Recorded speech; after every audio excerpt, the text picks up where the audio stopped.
Hello everyone, welcome back to my channel. आज के इस वीडियो के अंदर हम लोग ancient and medieval Indian political thought semester third BA programme या ऑनर्स के बच्चों के लिए वन शॉट वीडियो लाए हैं, जिसमें हम मोस्ट इंपॉर्टेंट क्वेश्चंस को कवर अप करने वाले हैं। ये पार्ट 2 है। इससे पहले पार्ट 1 के अंदर हम लोगों ने question number 1 and 2 cover up कर लिया था। एंड आज के इस वीडियो के अंदर हम लोग क्वेश्चन नंबर 3 कवर अप करने वाले हैं, जिसमें हमें बृहस्पति में वर्णित अंतर्राष्ट्रीय संबंध पर एक निबंध लिखना है। तो चलिए वीडियो को शुरू करते हैं। तो मैंने यहाँ पे इम्पॉर्टेंट चीज़ें अंडरलाइन कर दी है। तो इसमें हमें बृहस्पति ने जो अंतर्राष्ट्रीय संबंध के बारे में जो बताया है वो हमें चर्चा करना है। तो देखिए, प्राचीन भारतीय राजनीतिक चिंतन केवल आंतरिक शासन व्यवस्था तक सीमित नहीं था, बल्कि राज्यों के आपसी संबंधों पर भी गंभीर विचार प्रस्तुत करता था। मतलब भारतीय राजनीतिक चिंतन जो था ना, उसमें हम केवल आंतरिक शासन व्यवस्था को नहीं बनाए रखते थे, बल्कि जो राज्य के जो बाहरी संबंध है उस पर भी काफ़ी ज़्यादा विचार करते थे। और जो हमारे बृहस्पति है ना, उनको प्राचीन भारत का बहुत ही ज़्यादा महत्वपूर्ण राजनीतिक विचारक माना जाता है। मतलब उन्होंने जो राजनीति के ऊपर जो अपने विचार प्रस्तुत किए हैं ना, इसलिए उन्हें एक बहुत ही महत्वपूर्ण राजनीतिक विचारक कहा जाता है। जो उनके जो विचार है ना, उसमें राज्य शासन, दंड, कूटनीति और जितने भी विदेशी संबंध है ना, उसका एकदम स्पष्ट वर्णन मिलता है। देखिए आगे, बृहस्पति के राजनीतिक चिंतन में अंतर्राष्ट्रीय संबंधों का उद्देश्य राज्य की सुरक्षा, स्थायित्व और हितों की रक्षा करना था। उन्होंने जो अंतर्राष्ट्रीय संबंध के बारे में बताया था, उसका एक ही उद्देश्य एक ही था। वो उद्देश्य था राज्य की सुरक्षा, स्थायित्व और हितों को बनाए रखना। तो अब हम पढ़ने वाले हैं बृहस्पति का राजनीतिक दृष्टिकोण, यानी कि जो बृहस्पति है उसने जो राजनीति के ऊपर जो अपना दृष्टिकोण प्रस्तुत किया है, अब हम वो समझेंगे कि उसने क्या दृष्टिकोण प्रस्तुत किया है। बृहस्पति का राजनीतिक चिंतन यथार्थवादी और व्यवहारिक था। उन्होंने नैतिक आदर्शों के साथ साथ परिस्थितियों के अनुसार नीति अपनाने पर बल दिया।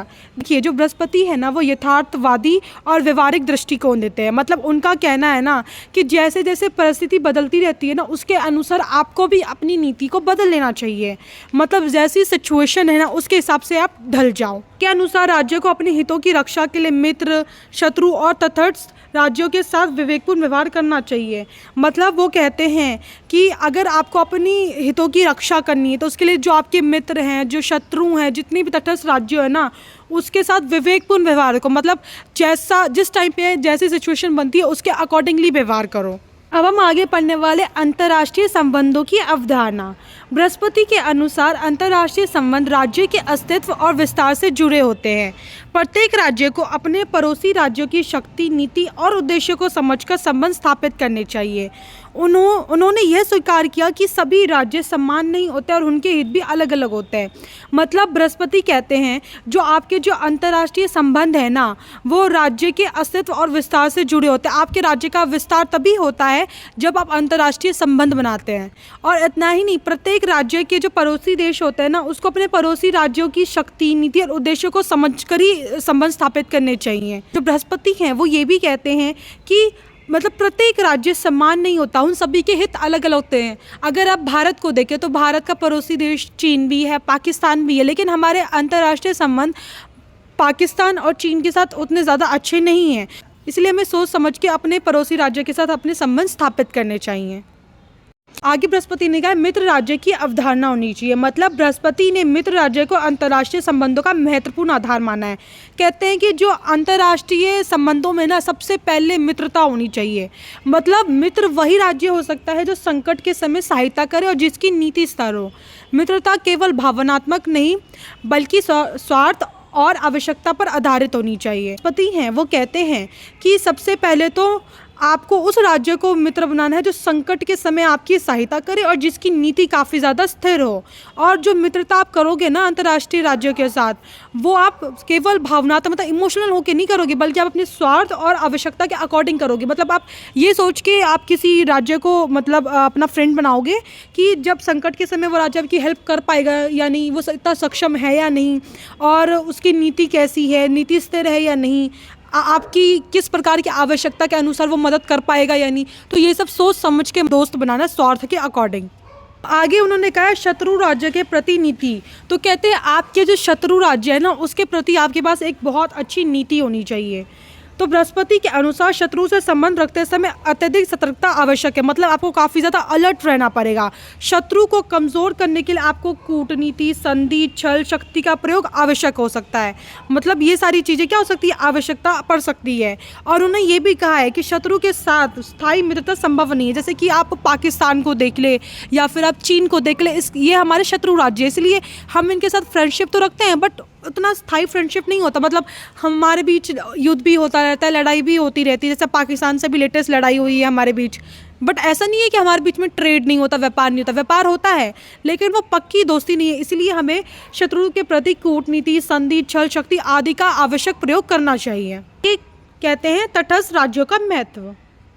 बृहस्पति ने तटस्थ राज्य को भी अंतर्राष्ट्रीय संबंधों में महत्वपूर्ण माना। ऐसे राज्यों को न तो मित्र बनाया जाता है और न ही शत्रु, बल्कि परिस्थिति के अनुसार उनका लाभ उठाया जाता है। तटस्थ राज्य शक्ति संतुलन बनाए रखने में सहायक होते हैं। तटस्थ राज्य वो राज्य होते हैं जो, सपोज कीजिए ए और बी की ना लड़ाई हो रही है, ठीक है, और यहाँ पे बीच में एक सी कंट्री है, ठीक है, तो वो जो सी कंट्री है ना, वो ना ए की तरफ है ना वो बी की तरफ है, वो किसी की तरफ नहीं है, वो तटस्थ है, तो उसी को हम तटस्थ राज्य बोलेंगे। मतलब वो न्यूट्रल है, वो किसी की तरफ नहीं है। तो इसीलिए जो बृहस्पति है वो कहता है तटस्थ राज्यों का भी अपना एक महत्व होता है। इन्हें ना ही दोस्त बना सकते हैं ना ही दुश्मन बना सकते हैं, क्योंकि आप जब प्रॉब्लम में आओगे ये आपको सपोर्ट नहीं करने वाले, ना ये आपका सपोर्ट करेंगे ना ये बी का सपोर्ट करेंगे। लेकिन समय के साथ हम इसका लाभ ज़रूर उठा सकते हैं। क्यों? क्योंकि ये शक्ति संतुलन बनाने में हेल्प करता है। आगे है संधि और समझौते की नीति। बृहस्पति के अनुसार युद्ध अंतिम उपाय होना चाहिए। यदि संधि और समझौते से राज्य का हित सुरक्षित हो सकता है तो उसे प्राथमिकता दी जानी चाहिए। हालांकि संधि करते समय सावधानी और दूरदर्शिता आवश्यक मानी गई। देखिए, जब किसी भी कंट्री में वॉर होता है ना, यानी युद्ध, तो उस कंट्री की एक तो आर्थिक व्यवस्था ख़राब हो जाती है और साथ ही साथ जो जनता में हौश पौश होती है वो तो अलग ही। तो इसीलिए हमेशा हर एक कंडीशन में जो वॉर है ना उसको बिल्कुल गलत मानते हैं। मतलब वॉर को एकदम लास्ट ऑप्शन पर रखते हैं कि जब कुछ भी नहीं हो पा रहा तो चलो वॉर कर लेते हैं। क्यों? क्योंकि हमारा लास्ट ऑप्शन है, अब कुछ नहीं हो सकता। लेकिन वॉर से पहले हम लोग क्या करते हैं, संधि करने की कोशिश करते हैं या फिर कोई समझौता करते हैं जिससे वॉर की स्थिति को टाल सकें। जैसे कि अगर आप देखेंगे पाकिस्तान और इंडिया के बीच, तो हमेशा ये ट्राई किया जाता है कि वॉर ना हो। हमेशा मोस्ट ऑफ द टाइम कोशिश करते हैं कि हम संधि कर लें पाकिस्तान से, सो दैट वॉर को हम टाल सकें, है ना। लेकिन जब आप संधि और समझौता करें ना, तब आपको सावधानी का आवश्यक ध्यान रखना चाहिए। जैसे पाकिस्तान एक बड़ा धोखेबाज देश है, जैसा पता ही है, वो कभी भी समझौता तोड़ देता है, कभी भी कुछ भी कर लेता है। अभी लेटेस्ट जो हुआ है आपको पता ही होगा। तो इसीलिए संधि करते टाइम हमेशा हमें सावधान रहना चाहिए। आता है युद्ध नीति और अंतर्राष्ट्रीय संबंध। जब संधि और कूटनीति विफल हो जाए तब युद्ध को उचित माना गया। बृहस्पति कहते हैं जब आप कोशिश कर रहे हो संधि करके, कूटनीति डाल के युद्ध को टालने की, लेकिन नहीं हो रहा, तब युद्ध करना ठीक है। तब ऐसी स्थिति में आप वॉर कर सकते हो, क्योंकि आपके पास कोई भी ऑप्शन नहीं है।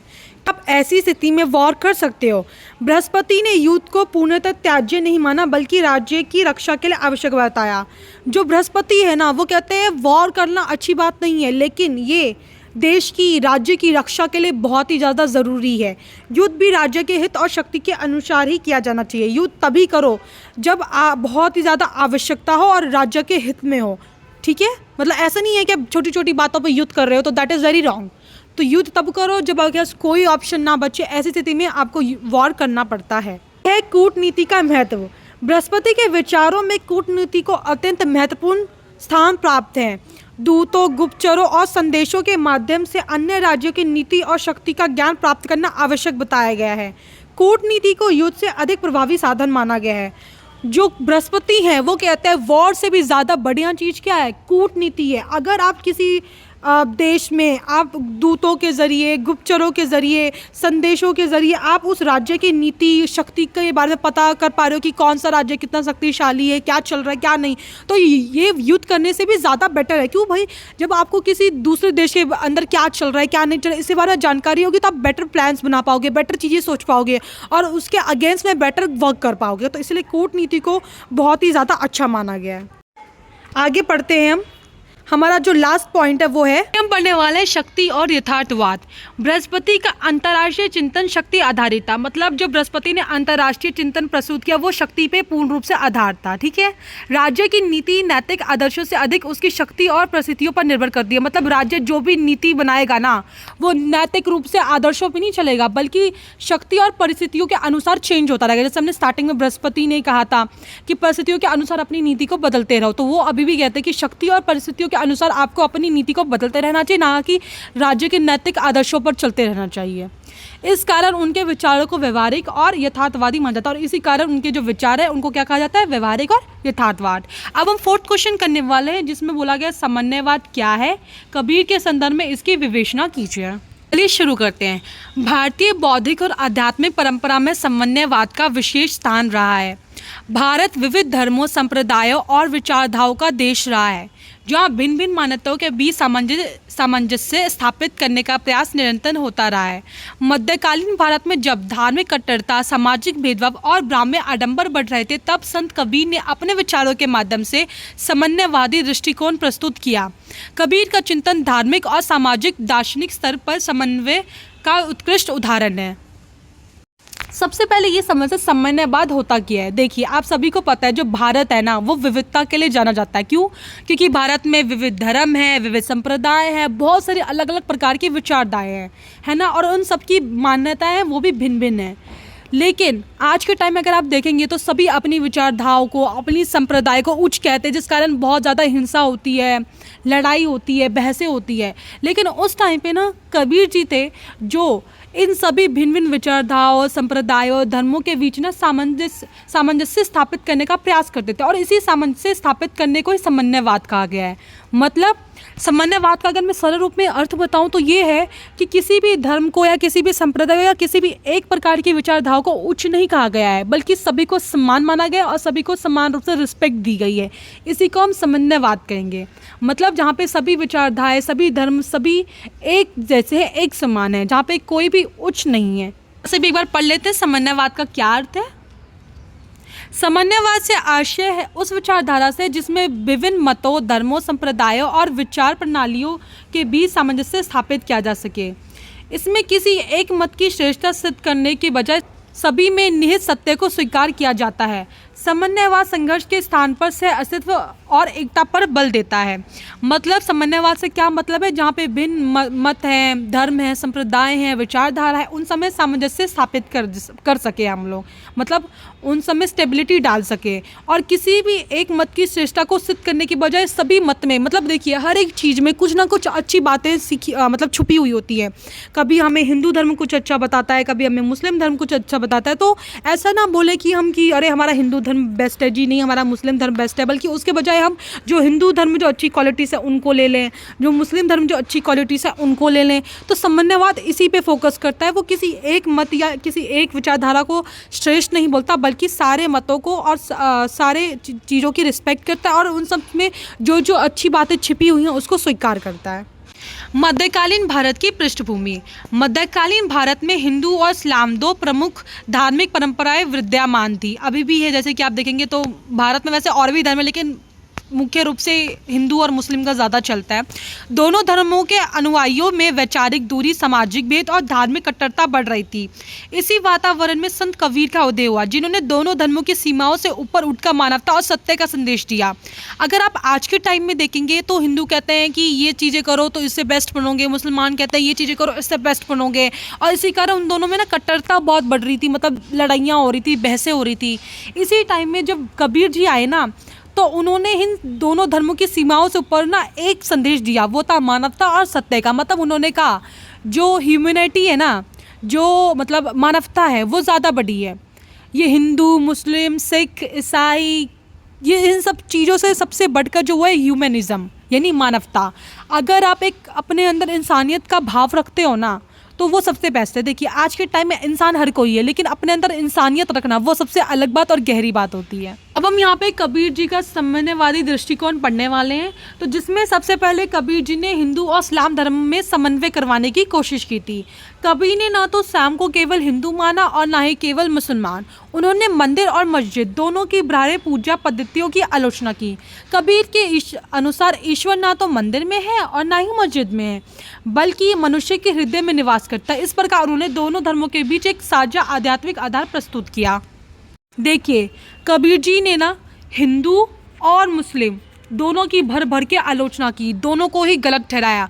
कबीर जी ने कहा जो भगवान है या आपका अल्लाह है वो ना ही आपको किसी मंदिर में मिलेगा और ना ही किसी मस्जिद में मिलेगा, बल्कि कहाँ मिलेगा? आपके खुद के हृदय के अंदर, मतलब अपने दिल के अंदर। आप भगवान को कहाँ ढूंढ सकते हो? अपने दिल के अंदर ढूंढ सकते हो, अपनी हृदय के अंदर ढूंढ सकते हो। कैसे? शुद्धता लाकर।